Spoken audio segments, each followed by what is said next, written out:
Well, maybe you sensed it, that feeling that you're being watched. Well, the state has laws against stalking on the books, making it a felony.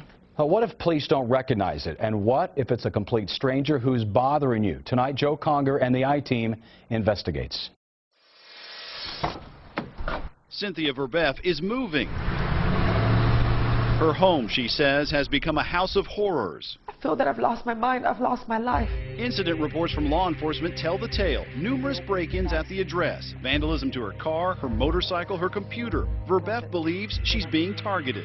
Everything, they just went through everything. But sheriff's detectives had little to go on because the vandals, though often destructive, stole nothing. Even from her portable safe, drilled into and torn apart, the contents, the jewelry, remained untouched. Verbeff says her troubles didn't start until she met these two men. One would become her ex-boyfriend, the other was his partner in a San Antonio pain clinic, Dr. John Hall. Very first time I met him, we went to his house on the 4th of July, and he told me that because I was already there in his house, I would be the next victim, that I was going to be stalked. Verbeff found the doctor's prophecy to be correct. She suffered months of oddness. Coming in through the front door, and I touch the doorknob, and it just falls into pieces. Lights left on, doors open, furniture moved, her clothes dryer disassembled. Her friends say they noticed the strange happenings. They tell the I-Team they even witnessed a gas oven left turned on. As soon as you walk in the house, you'd smell gas in the house. So the whole house smelled from gas. So immediately turned it off and opened up the doors. But I mean, that thing doesn't just turn on by itself. And it had been running for a good length of time. Or the time Verbeff and a friend say they were stalked at a mall. I saw him following us to several stores, and I would see the man close to us, looking at us. The girls had the presence of mind to snap a photo with their phone. Verbeff says all these happenings culminated in an assault. The 39-year-old believes someone drugged the food in her home and returned later to rape her. I know something happened to me because a woman knows. She filed a report and was briefly hospitalized with signs of sexual assault. Dr. Hall says what Verbeff describes is known as gang stalking. Indeed, he writes about it in his book, A New Breed, Satellite Terrorism in America. Verbeff is not alone. Others in San Antonio have contacted the I-Team and described similar types of occurrences. The urine arsenic is above normal. We shouldn't have arsenic. Linda Johnson says someone poisoned her water supply with heavy metals in northwest San Antonio. Then there's her story about the bracelet that went missing, then reappeared. Police, she says, have stopped listening to her. And like Verbeff, she too believes she's been sexually assaulted, although she never filed a police report. I've gone to doctors many times, and I've been to the Rape Crisis Center for counseling, yes.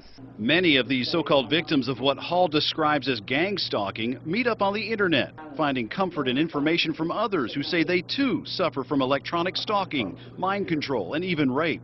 Loosely defined, gang stalking is where organized groups target and harass unwilling victims to the point of paranoia, leaving the victims to deal with skeptical family members and skeptical law enforcement. This isn't stalking done by a former spouse or former boyfriend or someone that's disgruntled at you, but stalking that's being done by total strangers in an organized fashion. And some internet links take you here to the book mentioned earlier, written by Dr. John Hall. The book is fact. It's not a book of fiction. What I've wrote about is an isolated story here in San Antonio. Dr. Hall says it is a story about himself and the harassment and rapes his ex-girlfriends allegedly suffered beginning in 1996. Dr. Hall believes the people behind it are well-organized operatives using government satellite technology to terrorize him and other victims.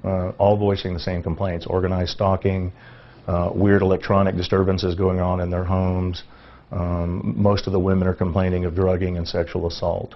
So it's a big national problem. Verbeff bought the book, and what she read, she says, caused her stomach to turn, because within the chapters in the story, she found similarities to her own situation. I pulled out the book and I started reading, and I'm like, oh my God, it's exactly what's happening. It's like turning the pages of your own story. Everything. Remember the doors, windows, even the clothes dryer taken apart? Page 35, third paragraph, talks about reassembling appliances. The drugged food and rape? Page 52 talks of concealing Rohypnol, the date rape drug, in drinks and food. The account in Hall's book is chilling, and the I-Team uncovered some truth to his story. San Antonio police reports indicate there was a rape reported in 2007 in the same quad of condos where one of Dr. Hall's girlfriends supposedly lived. San Antonio police say the condo rape remains under investigation. And Bexar County detectives say Verbef's assault remains open as well. And although there are some interesting connections to Dr. Hall in the book, law enforcement won't and cannot say if Dr. Hall is even a person of interest. The I-Team thought the similarities were striking and asked him. Could you, in fact, be the person that's creating this mess for these women? And that's actually one of the reasons why I got out of my ex-fiance's life, to make sure that they weren't victimizing her in order to get at me. Dr. Hall says he's been targeted by the same groups. There's mention in the book of a conspiracy by the criminals and by fellow doctors. Dr. Hall says the Texas Medical Board retaliated against him for uncovering the gang stalking.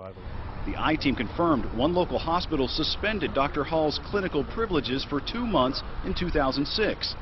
In 2007, the Texas Medical Board ordered 2 mental evaluations of Dr. Hall.